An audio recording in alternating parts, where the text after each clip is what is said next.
네, 안녕하세요. 오늘 제가 발표할 논문은 DPath, A Prompt Accurate and Safe I/O Completion Method for SSD입니다. 네, 이 논문은 FAST 26년에 발표되었습니다. 우선 스토리지 I/O 컴플리션을 처리하기 위해서 오랫동안 인터럽트가 디폴트 메커니즘으로 사용되었는데요. 이제 인터럽트 같은 경우는 어, 몇 가지 단점이 있었는데 컨텍스트 스위칭, 캐시 폴루션, 그리고 CPU 파워 스테이트 트랜지션 같은 것이 단점으로 지적이 되었습니다. 그래서 이제 조금 빠른 스토리지를 처리하기 위해서 폴링이 많이 사용이 되었는데요. 폴링 같은 경우도 어, 이제 완벽하지는 않았는데 단점 같은 경우 당연히 제 CPU를 독점해서 사용하다 보니까 CPU 사용률이 높고 그리고 CPU 컨텐션이 있을 때에는 성능이 저하된다는 문제가 있었습니다. 그래서 이를 해결하기 위해서 하이브리드 폴링을 사용하게 되었는데 하이브리드 폴링은 이제 인터럽트와 폴링의 각각의 장점을 취한 것으로서 CPU 사용률을 줄이기 위해서 우선 처음에는 일정 기간 동안 CPU를 슬립 상태에 어, 놓았다가 나중에 깨워서 처리를 하는 방식이 되겠습니다. 그래서 그림으로 한번 살펴보면은 이제 이 오른쪽 그림에서 이제 A와 B가 각각 인터럽트와 폴링, 여기서는 클래식 폴링이라고 이름을 붙였는데 각각을 나타내고 있고요. 그다음에 그림 C와 D가 하이브리드 폴링을 하는 상황을 나타내게 되겠습니다. 그래서 C에서는 하이브리드 폴링을 할 때 슬립을 조금만 해서 어, 컴플리션까지 남은 기간은 그 중간에 깨어서 폴링을 해서 컴플리션을 처리하는 그런 방식을 나타내고 있고 D 같은 경우에는 이제 슬립을 너무 많이 해서 컴플리션이 도착한 이후에 깨어나서 그때 비로소 컴플리션을 처리하는 방식이 되겠습니다. 그래서 네, 하이브리드 폴링은 이상적으로는 CPU를 적게 사용하면서 컴플리션을 제때 처리하는 것이 목표가 될 텐데 그러기 위해서는 이 I/O 컴플리션 타임을 정확히 예측하는 것이 중요합니다. 네, 그리고 이 C와 같이 언더슬리핑 그리고 D의 경우인 오버슬리핑을 모두 최소화하는 것이 목표이기는 하지만 어, 둘 중에서는 이제 레이턴시를 고려하면 오버슬리핑을 피하는 것이 조금 더 중요하다고 할 수 있겠습니다. 그래서 이제 기존에 사용되던 방식들을 살펴보면요. 우선 리눅스 하이브리드 폴링의 방식을 소개할 텐데, 이 리눅스 하이브리드 폴링, LHP라고 하는 것에서는 이제 IO 통계를 이제 섹터 수로 기준으로 한 16개의 사이즈 기준 버켓에 이제 담게 되고요. 그리고 이러한 통계는 매 100ms 이것을 에폭이라고 합니다. 매 에폭마다 업데이트를 하게 됩니다. 그리고 이제 하이브리드 폴링 시의 슬립 듀레이션 같은 경우에는 지난 에폭에서 평균 IO 레이턴시의 0.5를 곱한 수치를 이제 슬립 듀레이션으로 사용을 합니다. 여기서 이제 0.5를 곱한 것은 오버 슬리핑을 피하기 위한 어떤 보수적인 그런 정책이라고 볼 수 있겠습니다. 근데 이제 이거의 한계점을 보시면은 우선은 그 만약에 레이턴치가 급격하게 변할 실제 디바이스에서 IO 타임이 급격하게 변할 경우에는 이 에폭을 사용하는 LHP 기반 방식에서는 그것을 빠르게 적응하지 못합니다. 그다음에 두 번째로는 50%의 이 어테뉴에이션 레이스를 사용하기 때문에 보수적인 것을 이제 중시했다 할지라도 비교적 정확성은 떨어진다는 단점이 있었습니다. 그리고 세이프티 면에서도 50%의 이제 안전 구간을 둔다고 하더라도 어떤 경우에는 이것마저 불충분할 수가 있습니다. 그리고 LHP와 더불어서 다른 방식들도 살펴보면 이제 전 하이파이 같은 경우에는 이제 IO 사이즈별로 고정적으로 사용했던 어테뉴에이션 레이트를 사용했던 LHP와 달리 IO 사이즈별 다른 어테뉴에이션 레이트를 사용을 했고요. 그리고 EHP 같은 경우에는 어, 그 마지막 에폭의 민 IO 타임이 아니라 미니멈 IO 타임을 사용을 했고 에폭 랭스를 100ms에서 10ms로 줄여서 사용을 했습니다. 근데 이제 이 두 시스템 모두 기존의 LHP가 가지고 있던 근본적인 문제를 해결할 수 없다는 어, 한계를 가지고 있습니다.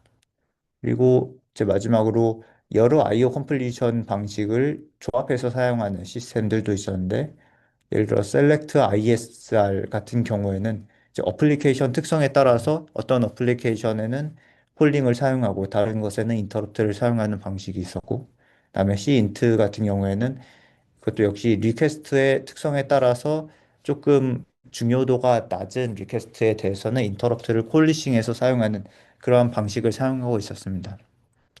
그렇지만 그 방금 설명드린 방식 모두 이제 한계점이 있었는데 공통적인 한계점은 그 디바이스에서 실제 걸리는 IO 타임과 OS에서 스케줄러로 인한 딜레이들을 구별하지 못한다는 단점이 있었습니다.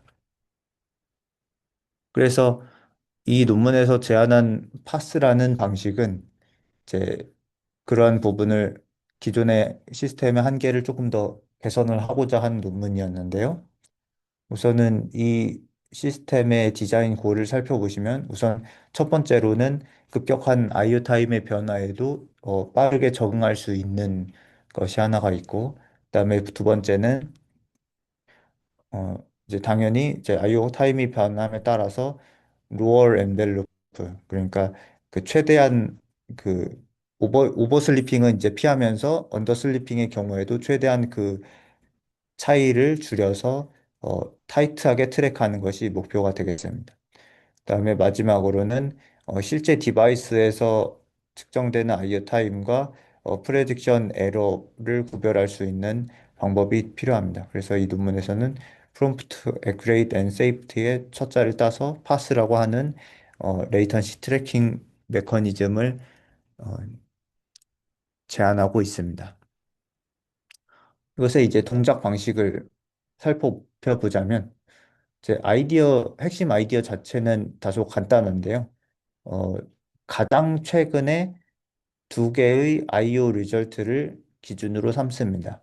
그래서 그것을 가지고 여기에 있는 어드저스트라고 하는 팩터를 계속 조절하게 되고 어드저스트라고 하는 팩터는 어, 기존의 듀레이션에 곱해져서 바로 다음 IO를 이슈할 때 그 슬립 듀레이션으로 사용되게 됩니다. 그리고 각각의 IO마다 업데이트가 되고요. 그래서 이것을 어드저스트를 어떻게 변화시키는지를 살펴보면 이제 여기에 아래 그림에 있는 이 순서상들이 가장 최신의 그 최근의 두 IO의 결과가 되겠는데요. 여기서는 이제 바이너리 스킴으로 해서 어떤 IO가 언더 슬리핑이었는지 오버 슬리핑이었는지만 판단을 합니다. 그래서 요게 이제 첫 번째로 있는 게 마지막에서 두 번째 결과가 되고 두 번째 있는 게 마지막 결과가 되겠습니다. 그래서 하나씩 살펴보면 언더 같은 경우에는 어 이제 슬립 듀레이션이 너무 짧다라고 알려주는 거니까 이 어드저스트 팩터를 증가시키면 되겠고요. 오버의 경우에는 반대로 감소시키면 되겠고 언더 오버의 경우에는 이제 그 어, 언더 슬리핑이었다가 오버 슬리핑으로 넘어가는 그 교차점에 있기 때문에 어드저스트를 살짝 낮추고 그 반대의 경우에는 어드저스트를 살짝 높이게 됩니다.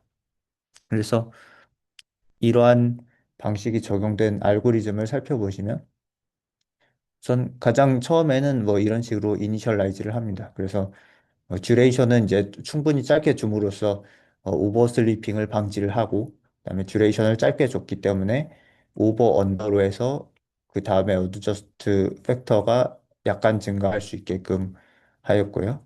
그다음에 어 이제 이 부분이 나머지 부분이 메인 룹이 되겠는데 서밋 BIO에서 IO를 이슈를 하고 그 다음에 기존의 슬립 리절트를 가지고 어저스트 팩터를 앞에서 말씀드린 대로 그 업데이트를 합니다. 근데 여기에 있는 이제 업과 다운이라고 하는 파라미터가 추가가 되었는데 이걸 가지고 어, 그 어드저스트 팩터를 이와 같이 업데이트를 하고요. 업데이트된 팩터를 가지고 듀레이션을 다시 업데이트를 하고 그다음에 여기서 이제 HR 타이머라고 하는 이제 커널 내 피처를 사용을 합니다. 그래서 해당 듀레이션을 가지고 알람을 맞춰 놓고 그다음에 그만큼 잠든 뒤에 그다음 깨어나서 나머지 구간이 있다고 하면 홀딩으로 처리하게 됩니다. 그리고 끝난 다음에는 다시 슬립 리절트를 업데이트를 해주는 방식이 되겠습니다. 그러면 이제 앞서 말씀드린 알고리즘에서 업과 다운이라고 하는 파라미터를 잘 정하는 것이 중요해질 텐데요. 여기서는 그런 것을 찾기 위해서 어, 사실 이제 앞서 말씀드린 동작은 트레이스만 있으면 그냥 시뮬레이션을 할 수가 있습니다. 그래서 실제 IO를 하지 않아도 어, 계산을 할 수 있기 때문에 여기서는 PAS 심이라고 하는 시뮬레이션을 도입을 했고요. 그리고 여러 가지 업과 다운에 대해서 T 오버와 T 언더라는 매트릭을 사용을 해서 평가를 했는데요. 이제 T 오버와 T 언더 같은 경우는 언더 슬리핑 또는 오버 슬리핑을 한 그 초 에러 분만큼의 기간에다가 이제 전체 IO 타임을 나눠서 노멀라이즈 한 값이 되겠습니다. 그래서 이제 이 결과를 보시면은 이제 여러 가지 업과 다운에 대해서 10배씩 증가를 시키면서 이렇게 T 오버와 T 언더를 구해 보았는데요. 그래서 여기 중에서 이제 오버 슬리핑을 피하는 게 조금 더 우선시 되는 것이 좋기 때문에 여기서 정할 때에는 T 오버가 0.05 이하인 셀을 우선 선택을 해봤습니다. 그랬더니 이렇게 5개 셀이 선택이 되었고요. 그 중에서 T 언더를 최소화할 수 있는 값은 바로 이 값이 되겠습니다. 그래서 이 값에 해당하는 업과 다운은 각각 이제 0.01과 0.1이 되기 때문에 이러한 방식으로 업과 다운 파라미터를 선택을 했고요. 그래서 이제 이후에 나오는 내용에 대해서는 전부 이 값을 선택을 했습니다. 그래서 이제 휴리스틱한 방식으로 이 값을 설정을 했는데 이제 논문에서는 어, 이제 여러 디바이스가 달라지면은 이러한 값도 다시 맞춰야 되는 것이 아닌가 하는 의문에 대해서는 이 업과 다운이 절대적인 레이턴시 값을 조정하는 것이 아니라 그 어드저스트 레이스를 조정을 하는 것이기 때문에 이 컨피그 자체는 디바이스에 어그노스틱하게 사용할 수 있다라고 주장하고 있습니다. 네, 그래서 앞서 말씀드린 알고리즘을 가지고 이제 PAS가 파스가 어떻게 동작하는지를 살펴보면은 여기에 그래프에 나타나 있는 것처럼 여기 회색 선이 실제 그 iO에서 걸린 시간이 되겠고요.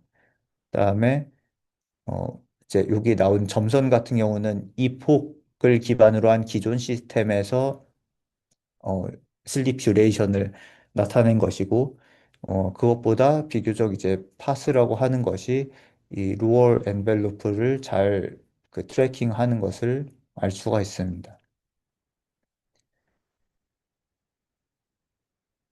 그런데 이제 이 논문에서는 한 발짝 더 나가서 이제 업과 다운 파라미터를 앞서 정했는데 이것을 고정적으로 사용하는 것은 약간 서브 옵티멀 할 수 있다고 이야기를 하고 있는데요.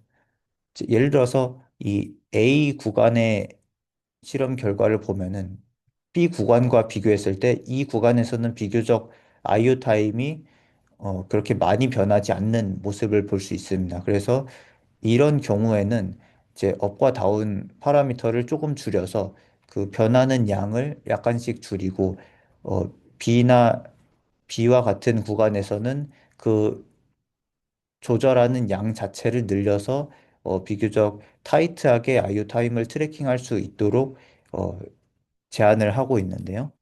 그 내용이 바로 다이내믹 센시티비티 어저스트먼트가 되겠습니다. 그래서 앞서 이제 그 어드저스트를 매 IO 리퀘스트마다 업데이트한 것처럼 여기서는 추가적으로 센시티비티를 업데이트를 하고 있는데요. 그래서 업과 다운이 기존에는 픽스드 밸류였지만 여기서는 업과 다운에 대해서 만약에 가장 최신의 두 가지 결과가 모두 같다고 하면 예를 들어서 언더 또는 오버라고 하면은 센시티비티가 너무 낮다라는 뜻이 되겠고요. 그 경우에는 업과 다운을 약간씩 증가시켜 줍니다. 그다음에 오버 또는 오버 언더의 경우에는 센시티비티가 약간 너무 높다라고 판단될 수 있기 때문에 업과 다운의 이제 절대값을 낮춰서 조금씩만 변할 수 있도록 하고 있습니다. 네. 그리고 그것을 변화시키는 이제 히트업과 쿨다운이라는 파라미터가 있는데 이 경우에 대해서도 이 논문에서는 그 실증적으로 이 값이 잘 동작한다라고 이야기를 하고 있습니다. 그 다음에 이제 지금까지의 설명에서는 아이오들이 모두 시리얼라이즈 된다고 가정을 했었는데요. 이렇게 되면은 몇 가지 문제가 있습니다. 그래서 컨커런트 IO 상황일 때 파스가 갖는 문제점을 살펴보면 우선은 첫 번째로 그 이전의 IO가 끝나지 않은 상황에서는 올드 값을 사용을 할 수가 있습니다. 그래서 예를 들어서 이 2, 3, 4, 5와 6번 리퀘스트에 대한 상황을 보시면은 이상적으로는 어 2번과 3번 사이에 그 슬립 듀레이션이 길어졌기 때문에 다시 이것을 낮추는 것이 바람직함에도 불구하고 어 이제 4번과 5번의 경우에는 앞선 리퀘스트가 전부 끝나지 않았기 때문에 이 1번과 2번의 결과를 가지고 언더로 판단해서 이 그 슬립 듀레이션을 계속 늘려가고 있습니다. 그것이 이제 첫 번째 문제가 되고, 그다음에 두 번째 같은 경우는 이제 2번과 3번에서 어 이제 오버라는 결과가 있음에도 불구하고 4번과 5번이 끝남에 따라서 이 결과를 덮어쓰게 됩니다. 그래서 덮어써서 이 6번 이후부터는 4번과 5번의 결과인 오버를 사용을 할 수밖에 없다라는 문제점이 있었고, 그다음에 마지막으로 3번 같은 경우에는 그 이제 이 구조에서는 모든 CPU가 그 파스에서 필요로 하는 컨트롤 베리어블들을 모두 공유해야 되기 때문에 그것을 업데이트하기 위해서 락 같은 것을 잡아야 되기 때문에 성능에 영향이 있다라고 이야기를 하고 있습니다. 그래서 이런 문제를 해결하기 위해서 아이디어 자체는 간단한데 이제 파스 베리어블들을 퍼 코어 모드로 동작할 수 있도록 하였습니다. 그래서 각각 코어마다 앞서 말씀드린 그러한 파라미터가 별도로 존재하게 되고요. 그다음에 그러한 경우에도 만약에 여러 스레드가 하나의 CPU 위에서 어, 돌아간다고 했을 때는 앞서와 동일한 그 오버라이트 같은 문제가 발생을 하게 됩니다. 그래서 이러한 경우에 대해서도 어, 여기서는 이제 그 예외 사항을 두었는데요. 만약에 같은 듀레이션을 여러 리퀘스트가 연속적으로 사용을 할 때에는 그 중에서 첫 번째 IO만 그 다음 슬립 리절트를 업데이트하게 하였고요.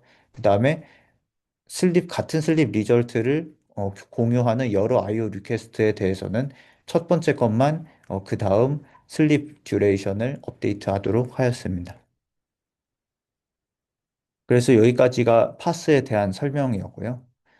그런데 이제 파스 같은 경우에도 이제 어, IO 타임을 적응적으로 조절하는 기법이 도입이 되었지만 그래도 이제 몇 가지 문제가 있었는데 앞서 말씀드린 HR 타이머 같은 커널 타이머가 IO 레이턴시에 오버헤드로 작동을 하고 있다는 사실이고요. 그 다음에 두 번째는 이제 OS 스케줄러가 이 스레드를 원래 예정됐던 시간보다 늦게 깨우는 경우도 있을 수 있습니다. 그래서 그러한 경우에는 그 파스가 계속 슬립 듀레이션을 줄여나갈 것이고, 그래서 슬립 듀레이션이 결국에는 제로로 떨어지는 그런 문제가 발생할 수 있는데, 이것을 이 논문에서는 타임 페일리어라고 칭하고 있습니다. 그래서 이러한 문제점들을 해결하기 위해서 이 논문에서는 파스만 사용하지 않고 경우에 따라서 적절히 클래식 폴링과 인터럽트를 섞어서 사용하는 방식을 제안하고 있습니다. 그래서 그 이름을 다이내믹 파스, 디파스라고 이름을 붙였습니다. 그래서 여기에 나온 스테이트 트랜지션 다이어그램처럼 동작을 하게 되는데요. 기본적으로 이제 파스 노말과 파스 오버로드 사이에서 이렇게 동작을 하고 있다가 이제 n 파스 개수만큼의 IO를 제출을 해서 그 동안에 평균적인 QD가 1이라고 한다면 이 경우에는 어, 해당 CPU의 컨텐션이 적기 때문에 폴링으로 동작을 하게 됩니다. 그리고 폴링으로 동작을 할 때에도 어, 계속 폴링으로만 동작을 할 수는 없기 때문에 제 NCP계의 IO를 제출하고 나면 다시 PAS로 돌아가게 되고요.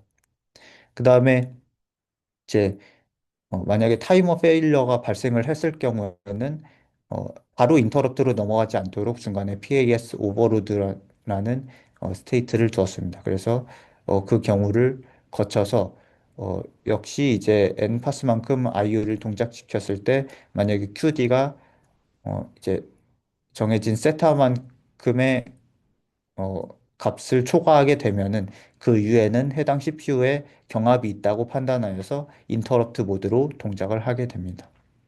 네. 그리고 여기에 나온 이 세타는 이제 디바이스에 따라서 적절한 값이 다르다고 이야기를 하고 있습니다.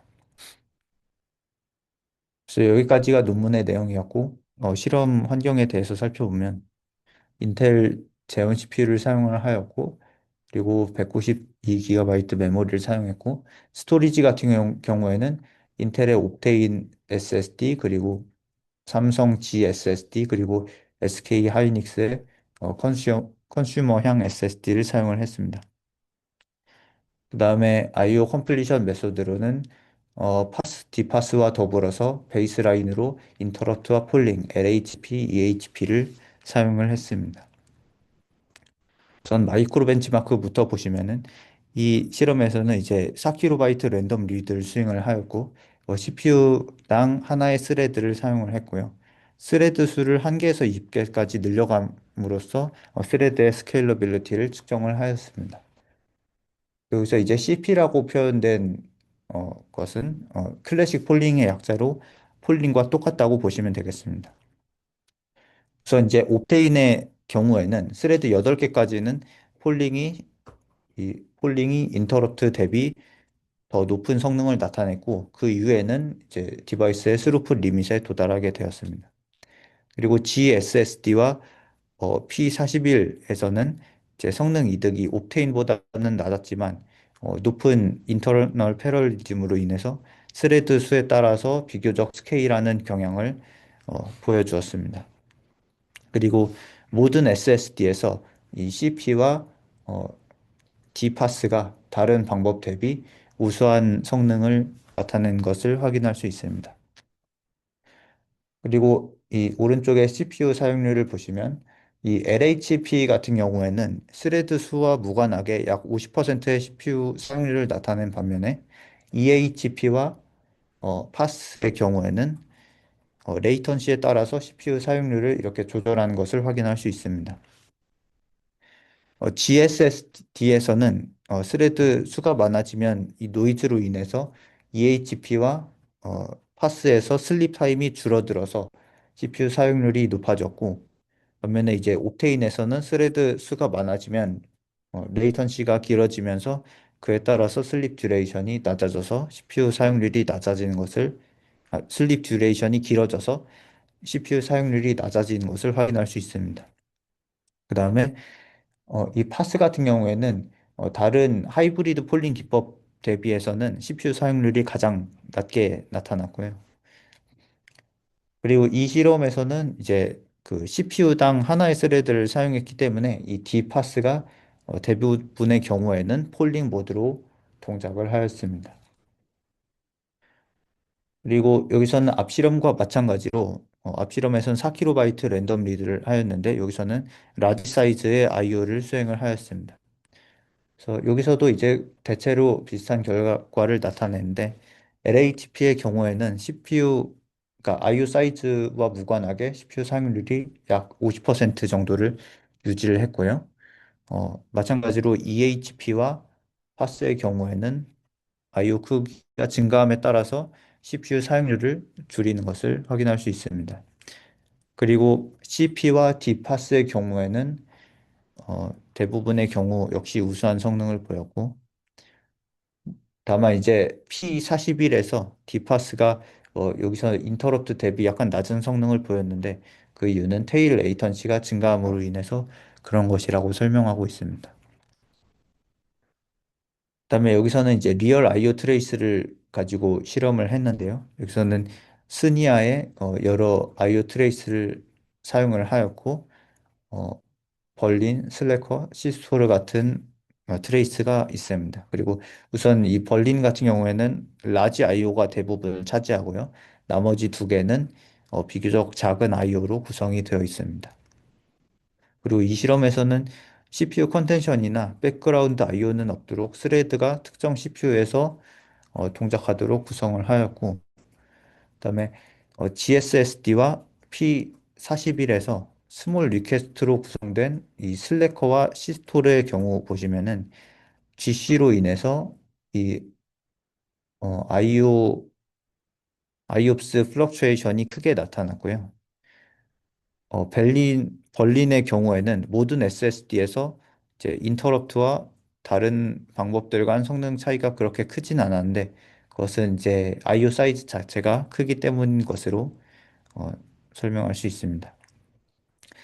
그리고 LHP와 파스의 경우에는 이제 전체적으로 EHP보다 높은 IOPS를 달성을 했고 그 중에서 파스가 LHP보다 낮은 CPU 사용률을 보여주고 있습니다.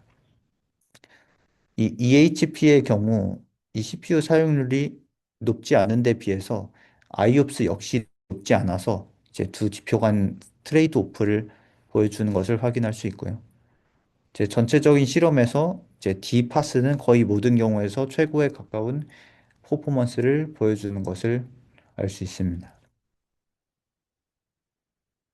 이 실험에서는 이제 매크로 벤치마크로서 이제 XFS에 저장된 락스DB에서 YCSB를 수행을 하였고요. 여기서는 이제 포그라운드와 더불어서 백그라운드 스레드가 함께 동작하는 상황이 되겠습니다.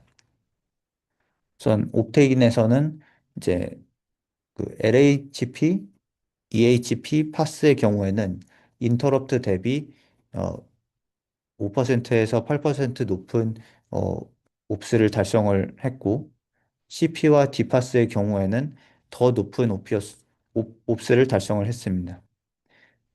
그런데 이제 8스레드를 넘어가면서 CP의 성능이 급격히 감소를 했고 디파스의 경우에도 그만큼은 아니지만 폴링 모드로 인해서 약간 감소하는 것을 확인할 수 있습니다.